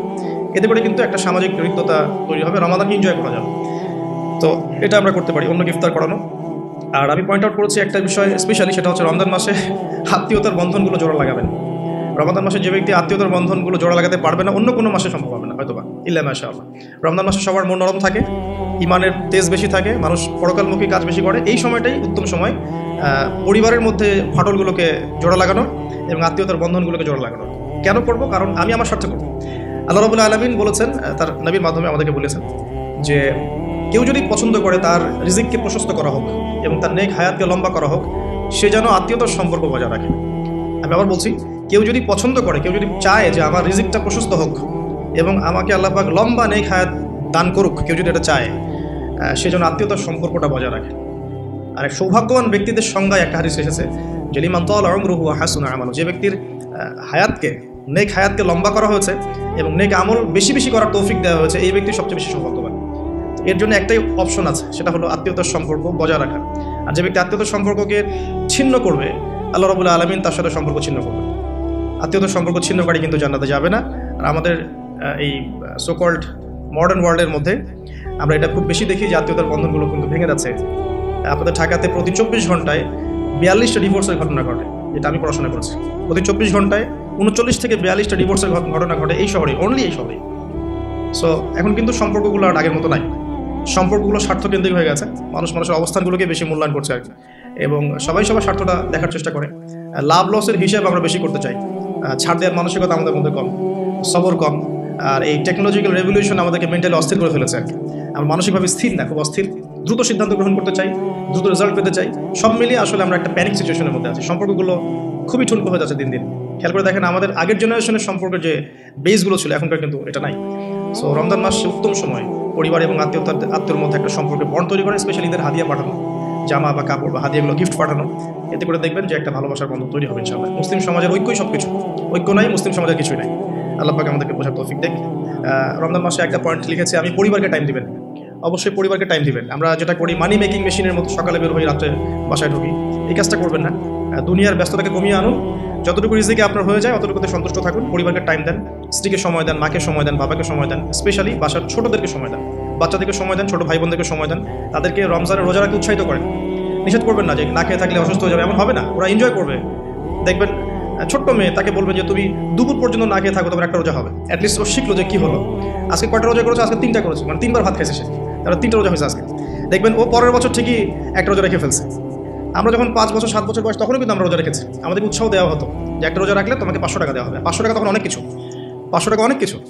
তোমাকে একটা রোজা রাখলে তোমাকে একটা খরগোশ কিনে দেওয়া হবে, এরকম আমাদেরকে অফার দেওয়া হতো। তোমাকে একটা কিছু ওই যে ছোটো ছোটো পাখি আছে, এই পাখিগুলো কিনে দেওয়া হবে যে রোজা থাকো। তো ছোটোদেরকে উৎসাহিত করা উচিত, ছোটোদেরকে আমরা উৎসাহিত করব, ডিসকারেজ করবো না। ওরা পারবে ইনশাআল্লাহ, ওদের মধ্যেও সেই ক্ষমতা আছে। আস্তে আস্তে আস্তে দেখবেন যে ওরা করতে করতে শিখে ফেলবে ইনশাআল্লাহ। ছোটোদেরকে রমজান মাসে আপনি হাতে করে হাত ধরে নিয়ে যাবেন মসজিদে, জামাতে নামাজ পড়ানোর জন্য নিয়ে যাবেন, 2-1 বার হলো তারাবিতে নিয়ে যাবেন, ওরা খেলুক সেখানে, ওরা ওখানে গিয়ে দুষ্টামি করে, কোনো সমস্যা নাই। আমরা খুব ধমক দিই ওদেরকে, তাড়িয়ে দিই। এই কাজটা টোটালি একটা বাজে কাজ। এবং অন্য মুসলিম কান্ট্রির মসজিদগুলোতে গিয়ে দেখবেন তারা কিন্তু উৎসাহিত করে। ইভেন হারাম শরীফে গিয়ে দেখবেন এই মাতাফের পাশে যখন যে বিশাল যে ফ্লোর আছে, এখানে বাচ্চা কাচ্চারা অনেক জোরে জোরে দৌড়ায়, চকলেট খায়, বেলুন নিয়ে খেলে, ওখানে কত কী করে। আমরা নিজেরাও খেলেছি ওদের সাথে। তো পরিবেশটাই দেখে মনে হয় মাশাআল্লাহ ইসলামিক একটা রুহানিয়াত পরিবেশ, ইসলামিক সংস্কৃতির পরিবেশ। সো আমরা মনে হয় বাচ্চাদের প্রতি বেশি জুলুম করে ফেলি। বাচ্চাদেরকে এত ধমক দেওয়া যাবে না, ওদেরকে সময় দিতে হবে, ওদেরকে রোজা রাখতে উৎসাহিত করা উচিত, গিফট দেওয়া উচিত, এবং ওদেরকে বোঝানো উচিত যে এগুলো আমরা করছি আল্লাহর জন্যে, আল্লাহকে চিনতে শেখানো উচিত। আমি লুকমান হাকিমের প্যারেন্টিং নিয়ে একটা লেকচার দিয়েছিলাম, ওখানে আপনি দেখতে পারেন যে লুকমান আলাইহিস সালাম কীভাবে তার সন্তানকে উপদেশ দিচ্ছেন। তো ওভারঅল বাচ্চাদেরকে টাইম দেওয়া এবং তাদেরকে উৎসাহিত করা আমার মনে হয় রমজানের সৌন্দর্য আরও বৃদ্ধি করবে ইনশাআল্লাহ তাআলা। আরেকটা পয়েন্ট আছে, সেটা হলো দুনিয়ার ব্যস্ততা আপনাকে কমিয়ে আনতে হবে রমজান মাসে, এবং টেকনিক্যাল কিছু কাজ করা উচিত, যেমন বাজারঘাট এগুলো আগে করে ফেলতে পারেন, যাতে করে আপনাকে কম বাজারে যেতে হয়। যদি আপনার কাছে সামর্থ্য থাকে ঈদের শপিং করে ফেলা, যাতে করে লাইলাতুল কদর আপনার মিস না হয়। লাইলাতুল কদর মিস হওয়ার সবচেয়ে বড় রিজন কি আমাদের দেশে? লাস্টের দশকে মার্কেটে থাকা, এটা সবচেয়ে বড় রিজন। অনেকে মার্কেটে ঢুকলে একবার বেরোতে চায় না, সাথে ওয়াইফকে নিয়ে গেলে আরও মুশকিল আছে। আপনি বেরোতে চাইলেও সে বেরোতে দিবে না, এটা হয়নি, ওটা ম্যাচিং হয়নি, ওইটা ম্যাচিং করতে হবে, এটা করতে হবে, অবস্থা খারাপ। আর কখনোই আপনি আপনার স্যালারিকে নিয়ে মেয়েদের হাতে তুলে দিয়েন না যে যাও তোমার মার্কেটে গিয়ে শপিং করে আসো, এই কাজটা করতে চায় না। নিজেও নিজের সম আর আধ্যাত্মিকত্ব নষ্ট করবে, আরও 10 জনের রোজার নষ্টের ভাগিদার হয়ে যাবে। এই জায়গায় আরেকটা কথা আমি অ্যাড করবো যে আমাদের পরিবারবর্গের মহিলারা যেন রমজান মাসে বেপর্দায় না থাকে। রমজান মাসে বেপর্দায় না থাকে মানে এই মাসে অভ্যস্ত হয় যাতে সারা বছর কীভাবে আমি পর্দায় থাকতে পারি, রমাদান মাসে খাস পর্দায় চলে আসা উচিত। তাদের বোরখাগুলোর পর্দাও ঠিক করা উচিত। আমি তো আসলে এই বিষয়ে বেশ কথা বলেছি। তাদের কথা, তাদের হাঁটা চলা, তাদের চোখের চাহনি, তাদের অঙ্গভঙ্গি, প্রতিটা বিষয়ের মধ্যেই পর্দা আছে। আসলে শুধুমাত্র কাপড়ের পর্দা বোঝানো হচ্ছে না এখানে। তাদের কথা, তাদের মেন্টালি, ওদের আচরণ, হাঁটা চলা, ওঠা বসা, চাহনি, সব কিছুই পর্দার অন্তর্ভুক্ত। এই বিষয়টা আমাদের মা বোনদেরকে বুঝতে হবে যে পর্দা শুধুমাত্র পোশাকের নাম নয়, এটা একটা মানসিকতার নাম, যে আমি নিজের লজ্জাশীলতার প্রকাশ ঘটাবো, এটাই হচ্ছে পর্দা। এরপর তো একটা পোশাক লাগবেই, এবং সেটা হবে ঢিলে ঢালা পোশাক, এত বেশি টাইট ফিটিং না যে গায়ের কাঠামো বোঝা যায়, এত পাতলা নয় যে বাইরে থেকে ভিতরে অঙ্গ দেখা যায়, অমুসলিমদের সাথে সাদৃশ্যপূর্ণ নয়, এবং মেয়েরা ছেলেদের পোশাক করতে পারবে না, যেটা আমাদের শহরে ফ্যামিলিস্ট রেভলিউশনের মাধ্যমে ছড়িয়ে গেছে। এবং এই শহরে চলে কীভাবে আমরা চোখের পর্দা করবো, এটা একটা বড় চ্যালেঞ্জ। এবং এমন কেউ নাই যার ঘরে আসলে বাবা নাই, ভাই নাই, স্বামী নাই, থাকার পরেও যখন মেয়েরা বের হচ্ছে, তো বুঝতে হবে যে ব্যর্থতা আসলে আমাদের মধ্যেও আছে। তো আমরা রমজান মাসে আমাদের মা বোনদেরকে কন্ট্রোল করি, পর্দা শিখাই, এবং এটা ডিফিকাল্ট, কারণ মেয়েদেরকে কন্ট্রোল করা ডিফিকাল্ট। আপনি বেশি চাপ দিতে যায় না, তাহলে ভেঙে যাবে, আবার ছেড়ে দিলেও কিন্তু ওই অবস্থা থেকে যাবে। উত্তম নসিহতের মধ্য দিয়ে তাদেরকে দিনী পরিবেশের মধ্যে নিয়ে এসে দিনের কথাগুলো বোঝানো, বলা এবং পর্দা দিকে উৎসাহিত করা, স্পেশালি ওদেরকে বেশি বেশি মার্কেটে শপিং করতে না পাঠানো, এবং আপনার পুরো মাসের স্যালারিগুলোকে নিয়ে এসে একবারে হাতে গুঁজে দিয়ে রমজান মাসে যদি বলেন যে শপিং করে আসো, রোজার আধ্যাত্মিকতা থাকবে না। আল্লাহ পাক বোঝার তৌফিক দান করুন। আমি দুনিয়ার ব্যস্ততা কমিয়ে আনুন এবং পরকালীন কাজ বেশি বেশি করুন রমজান মাসে। আর দুটো কাজ আমি বলবো, একটা হচ্ছে ডেইলি সুন্নাহ। আমাদের প্রত্যেকটা দিন কিছু ডেইলি সুন্নাহ আছে, এই সুন্নাহগুলোতে অভ্যস্ত হওয়ার সবচেয়ে সেরা সময় হচ্ছে রমজান মাস। আমরা নর্মালি অনেক সময় ঘুমিয়ে পড়ি, রমজান মাসে ঘুমের আগে একটু সুন্নাহগুলো আমল করে ঘুমাই। নর্মালি বাথরুমে যাই, রমজান মাসে চেষ্টা করি যে বাথরুমে যাওয়ার আগে পরে দোয়াগুলো শিখে ফেলি। নর্মালি আমরা খাওয়ার আগে আমরা আগে পরে আমরা দোয়াগুলো শিখি। প্রতিটা কাজের কিন্তু দোয়া আছে, প্রতিটা কাজের সুন্নাহ পদ্ধতি আছে, এবং এই সুন্নাহগুলো শেখার জন্যে বাংলাদেশের প্রেক্ষাপটে সবচেয়ে বেস্ট প্ল্যাটফর্ম হচ্ছে তাবলিগ জামাত প্ল্যাটফর্ম। এটা আমার মত, আমার সাথে অনেকে দ্বিমত করতে পারেন, আমি দ্বিমতকারীদের ব্যাপারে মোটেও চিন্তিত নই, এবং আমি সমালোচনা জবাব দেওয়ার ক্ষেত্রে খুব পটু নই, শুনতে আমি বেশি পছন্দ করি। কিন্তু আমার মত হচ্ছে তাদের সাথে যদি আপনি থাকেন 3 দিন 5 দিন 7 দিন একটু সময় দিয়ে আসেন, আপনি কিন্তু সুন্নাহগুলো শিখতে পারবেন। কোন কাজের কী সুন্নাহ তারা খুবই স্ট্রিক্টলি এটাকে কিন্তু আপনার শেখায় এবং এটাকে মুখস্থ করিয়ে ফেলে। আমরা স্কুল লাইফে অনেক শিখেছি, কলেজ লাইফে আমরা সময় অনেক শিখেছি। এগুলো শেখানোর জন্য বেস্ট প্ল্যাটফর্ম আমার কাছে মনে হয়। সো এছাড়াও বইপত্র পাওয়া যায়, কিন্তু বইপত্র পড়ে আমরা যতটা শিখতে পারি সহচর্যে গিয়ে আরও বেশি শিখতে পারি। এই জন্য বলছি যে সময় দিতে পারেন 3 দিন, এতে করে আপনি সুন্নাহগুলো শিখতে পারবেন। আর একটা পয়েন্ট বলে আমি শেষ করতে চাই এই জায়গা থেকে, সেটা হলো রমাদান মাসের সবচেয়ে বড় বিষয়, যেটা সবচেয়ে মেজর, সবচেয়ে বড় বিষয়টা হচ্ছে এই মাসে কোরআন নাজিল হয়েছে। সো এই মাস মানেই কোরআন। আপনাকে এই মাসে অন্য বইপত্র পড়াও বন্ধ করে ফেলতে হবে। এটা আপনার এক্সাম থাকে সেটা আলাদা বিষয়, আপনি এক্সাম আছে, আপনি পড়ছেন, পরীক্ষা দিবেন, সেটা আলাদা বিষয়। আর দেখা যায় বেশি এক্সামগুলো এই মাসেই হয়ে যায়, খেলাধুলার সিজন এই মাসে হয়ে যায়। হ্যাঁ, দেখবেন world cup cricket, world cup football, অমুক লিগ সব এই মাসেই হয়। এগুলো কাকতালীয়ভাবে হয় না আসলে। এই মাসেই দেখবেন যে ফিলিস্তিনের উপর হামলা হতে পারে, এই মাসে দেখবেন মুসলিমদের নির্যাতন বেড়ে যায়। এই মাসটাকে টার্গেট করা হয় আর কি। যাই হোক, এই মাসে বাজার বেড়ে যায়, বাজারের দাম বেড়ে যায়, সিন্ডিকেট বেড়ে যায়, নিত্য প্রয়োজনীয় দাম বেড়ে যায়। এই মাসটাকে কেন্দ্র করে অনেক শয়তানি কাজও হয়ে যায়, কারণ শয়তান তো জানে যে এই মাসে তো আমি লক থাকবো। তো এই মাস আসার আগে আমাকে কাজগুলো পুরো প্ল্যানিংভাবে করে ফেলা উচিত, যাতে করে আমি লক থাকলেও সিস্টেম চলতে থাকে। আসলে তাই হয় আর কি, বিষয়টা এমনই থাকে। যাই হোক, রমজান মাস মানেই কোরআন। তো এই মাসে কোরআনকে সময় দিতে হবে আপনাকে টোটালি ডিভোটেড হতে হবে কোরআনের প্রতি। আমি কয়েকটা ক্লাসিফিকেশন বলে দিই যে যারা কোরআন পড়তেই জানেন না, একদমই পড়তে জানেন না, তাদের জন্য এই মাসের টার্গেট হচ্ছে আমি 30 দিনে মিনিমাম কোরআন তেলাওয়াত করা শিখবো। অ্যাটলিস্ট তেলাওয়াত আপনি টার্গেট করেন, আমার টার্গেট এই মাসে তেলাওয়াত শেখা। যারা তেলাওয়াত করতে জানেন তাদের টার্গেট এই মাসে একবার হিফজ করা, একবার রিডিং পড়া, একবার খতম দেওয়া, জাস্ট খতম। আপনি শুরু থেকে শেষ পর্যন্ত একবার খতম দিবেন। পার ডে আপনি একটা করে পারা তেলাওয়াত করবেন। যে তেলাওয়াত করতে পারে তার জন্য এটা, যে হিফজ করেছে তার জন্য এই মাসের টার্গেট হচ্ছে তাকে আবার পুরো হিফজটাকে এই মাসে চর্চা করতে হবে। এটা তার লেভেলটা একটু বেশি, লেভেল ওয়াইজ এক এক মানুষের যোগ্যতা এক এক রকম। কেউ তেলাওয়াত করতেই জানে না, তার টার্গেট হচ্ছে আমি এই মাসে তেলাওয়াত করা শিখব। অনলাইনে হোক অফলাইনে হোক, হোক আপনাকে শিখতে হবে। অনলাইনে কোর্স করানো হচ্ছে, অনেকে করাচ্ছে, আপনার যুক্ত হয়ে শিখেন। অফলাইনে শিখতে পারলে বেশি ভালো হয়। তারপরে যে তেলাওয়াত করতে জানে, ডেইলি একটা করে পারা পড়লে তার এক মাসে এক খতম হয়ে যাবে ইনশাআল্লাহ। যে হাফেজ, সে এই পুরো মাসটাতে কোরআনটাকে হিফজ করবে, আবার হিফজ করবে, চর্চা করবে, তারাবি নামাজ পড়াবে, দেখবেন তার হিফজটাকে সে আবার রিগেইন করতে পারবে। তার চেয়ে উঁচু লেভেলে যারা আছে, যারা একটু আরবি বোঝে, আরবি গ্রামার বোঝে বা কোরআনের তাফসীর করতে পারে, আলহামদুলিল্লাহ, তাদের জন্য এই মাসের টার্গেট হচ্ছে প্রত্যেকদিন এক পারা করে অর্থসহ পড়বে। তিলাওয়াত তো করবেই, তিলাওয়াত করবে এবং একটা করে আয়াতের অর্থ দেখবে, তাফসীরগুলো দেখবে, একাধিক তাফসীরকে সামনে নিয়ে বসবে। একটা আয়াতের অনেক শানে নজুল থাকে, প্রাসঙ্গিক ব্যাখ্যা থাকে, হাদিস থাকে, এগুলো বিভিন্ন তাফসীর থেকে পড়বে। আমি কখনো বলি না যে এই তাফসীরই পড়তে হবে, যেটা আপনার কাছে বেস্ট মনে হয়। অনেকে জালালাইনকে বেস্ট মনে করেন, অনেকে ইবনে কাসিরকে বেস্ট মনে করেন, কেউ আছেন মারিফুল কোরআনকে ভালো মনে করেন। যার কাছে যেটা বেটার মনে হয় আপনি সেটাই নেন, বা একাধিক তাফসীর নেন। পার ডে প্রত্যেক রমাদান একটা করে পারা আপনি শেষ করেন, রোজা রেখে পড়েন, ইফতার করে পড়েন। একবারে পড়তে যদি আপনি বোর হয়ে যান তাহলে আপনি ভাগ করে নেন, আমি প্রথম 10 পৃষ্ঠা শেষ করবো, তারপরে 10 পৃষ্ঠা শেষ করবো, এভাবে পড়েন। অ্যাটলিস্ট আপনি পুরো দিনে একবার শেষ করেন, ঘুমানোর আগে যেন একবার শেষ হয়, আল্লাহ পাক তৌফিক দান করবেন। আর এরপর আমি বলবো যারা কোরআনের তেলাওয়াতে পারদর্শী, হিফজ করতে পারেন, মাশাআল্লাহ, অর্থ বোঝেন, এই মাসে তাদের দায়িত্ব আরও বেশি। তাদের দায়িত্ব হচ্ছে এই মাসে কোরআন মানুষকে শেখানো এবং মানুষকে কোরআনের মেসেজগুলো পৌঁছে দেওয়া, দার্স দেওয়া, কোরআন কেন্দ্রিক আলোচনা করা, কোরআনের হালাকাগুলো করা। এতে করে কোরআন সূরা ওয়াইজ মানুষকে শেখানো যাবে, মেসেজ পৌঁছে দেওয়া যাবে।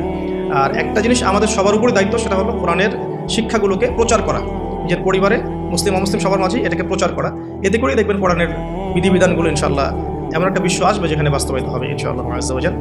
আর লাস্ট পয়েন্ট হচ্ছে শেষ দশকের লাইলাতুল কদর তালাশ করতে হবে। এই শেষ দশকটাকে কোনোভাবেই নষ্ট করা যাবে না, শপিংয়ের মাধ্যমে বা দুনিয়াবি কাজের মাধ্যমে কোনোভাবেই নষ্ট করা যাবে না। 27-এর রাতেই লাইলাতুল কদর হবে কোনো গ্যারান্টি নাই। 21, 23, 25, 27, 29 5টা রাতেই জাগতে হবে মিনিমাম।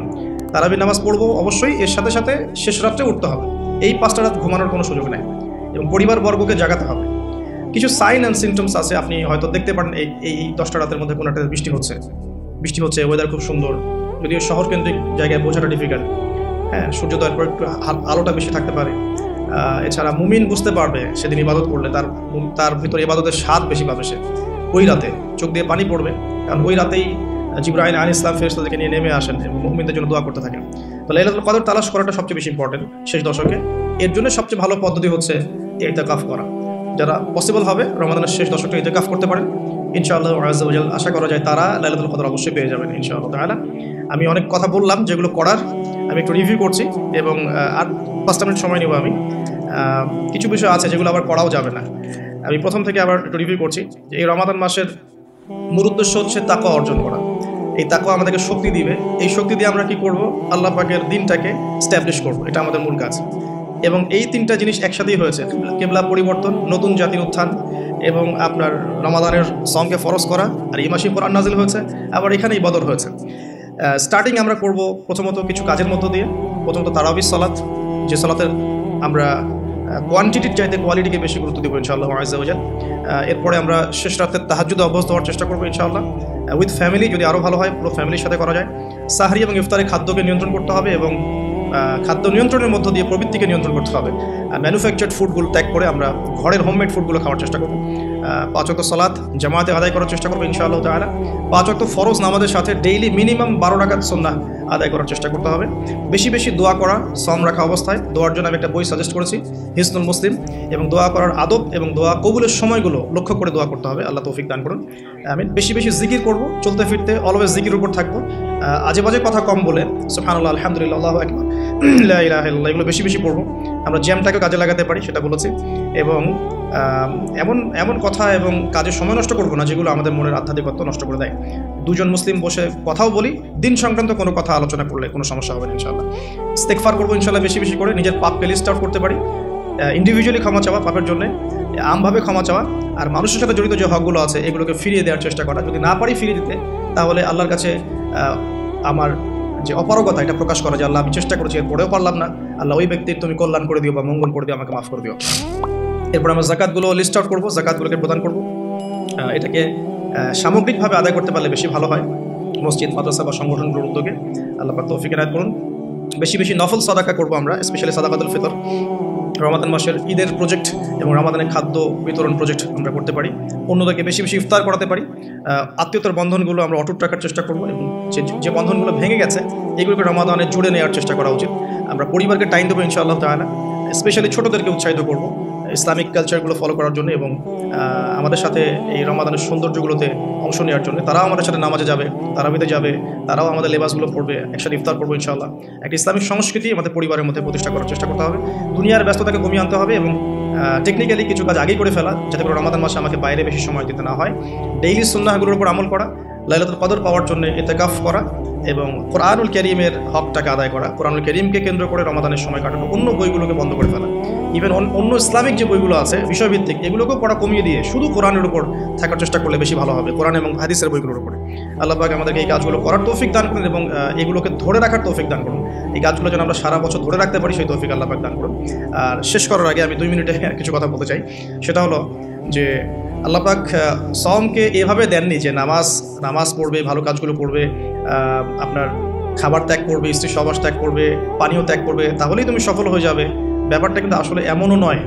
আরেকটা মেজর পয়েন্ট আছে, সেটা হচ্ছে সওম রাখা অবস্থায় কিছু কাজ করাও যাবে না। স্পেশালি সওম রাখা অবস্থায় আমাদের মিথ্যা বলা যাবে না, সওম রাখা অবস্থায় গীবত করা যাবে না, সওম রাখা অবস্থায় আমরা অন্যের সাথে হিংসা করতে পারবো না, পরশ্রীকাতর হতে পারবো না, রিবা বা সুদ খেতে পারবো না, সওম রেখে মাদক খেতে পারবো না, স্পেশালি ইফতার করার পরে সিগারেট ধরতে পারবো না আমরা আসলে, ঠিক আছে? আমরা অন্যের প্রতি জুলুম করতে পারবো না, সওম রেখে আমরা মাপে কম দিতে পারি না, সওম রেখে আমরা বাজারে সিন্ডিকেট তৈরি করতে পারি না, আমরা কোটটাই পুরো ডাকাতি করতে পারি না সওম রেখে। এবং টাইম কিলিং যে বিষয়গুলো আছে রোজা রেখে, বিভিন্ন অহেতুক মুভিজ বা পর্ন দেখে বা আজে বাজে বিষয়গুলোকে খেয়াল করে, স্পেশালি আপনার যে নাটক সিরিয়াল যে বিষয়গুলো আছে এগুলো দেখে রোজার বারাকাপূর্ণ সময়গুলো নষ্ট করা, ইভেন গার্লফ্রেন্ডের সাথে সময় দেওয়া, ফোনে কথা বলা, এই যে বিষয়গুলো আছে এই জিনিসগুলো আমাদের অ্যাভয়েড করতে হবে। যাবতীয় রকম হিংসা, বিদ্বেষ, ঝগড়া, মারামারি, হানাহানি, কাটাকাটি যা কিছু আছে আল্লাহ পাক যত কিছুকে হারাম করেছেন, এই বিষয়গুলো না ছাড়তে পারলে কিন্তু লাআল্লাকুম তাত্তাকুনের এই শিক্ষায় আমরা আসতে পারবো। আমি আবার বলছি, শুধুমাত্র ভালো কাজগুলো যেগুলো বলেছি লিস্ট আউট করে এগুলো করলেই সব কিছু হয়ে যাবে না, যতক্ষণ না এই খারাপগুলোকে ছাড়তে পারছে। রোজা রেখে কেউ যদি মিথ্যা বলে, বেপর্দায় চলে, অশ্লীল কাজ করে, অন্যের ক্ষতি করে, জুলুম করে, চুরি করে, সুদ খায়, হ্যাঁ, মাদক দ্রব্যের সাথে সংশ্লিষ্ট থাকে বা ফ্রি মিক্সিংয়ে থাকে, রোজা কিন্তু ভেঙে যাবে। এক কথায় মাসালা হচ্ছে রোজা কিন্তু থাকবে না, রোজা ভেঙে যাবে। একটা হাদিসই যথেষ্ট। নবী সাল্লাল্লাহু আলাইহি ওয়াসাল্লাম বলেছেন, সেই ব্যক্তির সওমে আল্লাহর কিছুই এসে যায় না যে ব্যক্তি রোজা রেখেছে কিন্তু অশ্লীল কাজ ছাড়তে পারে না। তো একটা অশ্লীল কাজ ছাড়তে না পারলে যদি এই ক্ষতি হয়, তাহলে রোজা রেখে কীভাবে সুদ খেতে পারে মানুষ, কীভাবে মানুষ রোজা রেখে অন্যের উপর জুলুম করতে পারে, ফ্রি মিক্সিং কেমন করে করতে পারে, বা কীভাবে আপনি গার্লফ্রেন্ডকে টাইম দিতে পারেন, কীভাবে আপনি ফোনে কথা বলতে পারেন, কীভাবে আপনি পর্ন দেখতে পারেন, কেমন করে আপনি রোজা ভেঙেই মাদকের সাথে সম্পৃক্ত হতে পারেন, এই কাজগুলো রোজাকে নষ্ট করে ফেলবে। তো এগুলো দূরে থাকাটাই বড় চ্যালেঞ্জ। এই যে কাজগুলোর কথা আমি প্রথমে বলেছি, এগুলো করবে কিন্তু সবাই কম বেশি সবাই কাজগুলো করবে। তো আল্লাহ পাকের মনোনীত যারা বান্দা ইনশাআল্লাহ তারা এই কাজগুলো করার পাশাপাশি এই হারাম কাজগুলো ছাড়তেও পারবে ইনশাআল্লাহ। আর তারা যদি ছাড়তে পারে, তাহলে ওই যে কুতিবা আলাইকুমুস সিয়াম কামা কুতিবা আলাল লাযিনা মিন ক্বাবলিকুম শেষের অংশটা লাআল্লাকুম তাত্তাকুন, তাকওয়া এই তাকওয়া অর্জিত হবে এইগুলো ছাড়ার মধ্য দিয়ে ইনশাআল্লাহ তাআলা। আল্লাহ পাক আমাদের সবাইকে পরিপূর্ণভাবে রমাদানের সওম ইউটিলাইজ করার তৌফিক দান করুন, এবং যে কাজগুলো আল্লাহ পাক পছন্দ করেন রমাদান মাসে সওম রেখে এগুলোকে বেশি বেশি করার তৌফিক দান করুন, এবং আল্লাহ পাকের যাবতীয় যে নিষেধগুলো আছে এগুলোকে আল্লাহ পাক বর্জন করার তৌফিক আমাদের সবাইকে দান করুন, যাতে করে আমরা ঈদুল ফিতরের দিনে পরিপূর্ণ নিষ্পাপ হতে পারি। যেমনটা হাদিসে এসেছে, যে ব্যক্তি সওম রাখার মতো সওম রাখবে সে ব্যক্তি ঈদুল ফিতরের দিনে এমনভাবে নিষ্পাপ হয়ে যাবে যে তার মা তাকে সেদিন জন্ম দিয়েছে। সুবহানাল্লাহ। তো একটা আয়াত আছে, ক্বাদ আফলাহা মান তাযাক্কা ওয়া যাকারা ইসমা রাব্বিহি ফাসাল্লা। সেই ব্যক্তি সফল হয়েছে যে ব্যক্তি আত্মশুদ্ধি অর্জন করতে পেরেছে এবং তার রবের নাম স্মরণ করতে করতে সে নামাজে গিয়েছে। এটা কিন্তু ঈদুল ফিতরের নামাজকে বোঝানো হয়েছে। সে ব্যক্তি সফল হয়েছে যে ব্যক্তি আত্মশুদ্ধি অর্জন করতে পেরেছে, আত্মশুদ্ধি অর্জন করেছে রমাদানে এই পুরো কাজগুলো করার মধ্য দিয়ে এবং এই পুরো বিষয়গুলো ছাড়ার মধ্য দিয়ে। এবার সকালবেলা সে তাকবীর দিচ্ছে, আল্লাহু আকবার লা ইলাহা ইল্লাল্লাহ, আল্লাহু আকবার ওয়া লিল্লাহিল হামদ। এটা বলতে বলতে সে ঈদগাহে যাচ্ছে। এই ব্যক্তি ইনশাআল্লাহ তাআলা সদ্য প্রসূত সন্তানের মতো নিষ্পাপ হয়ে যাবে ইনশাআল্লাহ তাআলা। আল্লাহ পাক আমাদের সবাইকে ইফেক্টিভ রমাদান পালন করার তৌফিক দান করুন এবং রমজান মাসে বেশি বেশি নেক আমল করার তৌফিক দান করুন। আল্লাহ পাকের যাবতীয় হারামগুলোকে ছেড়ে দেওয়ার তৌফিক আল্লাহ পাক। আমিন।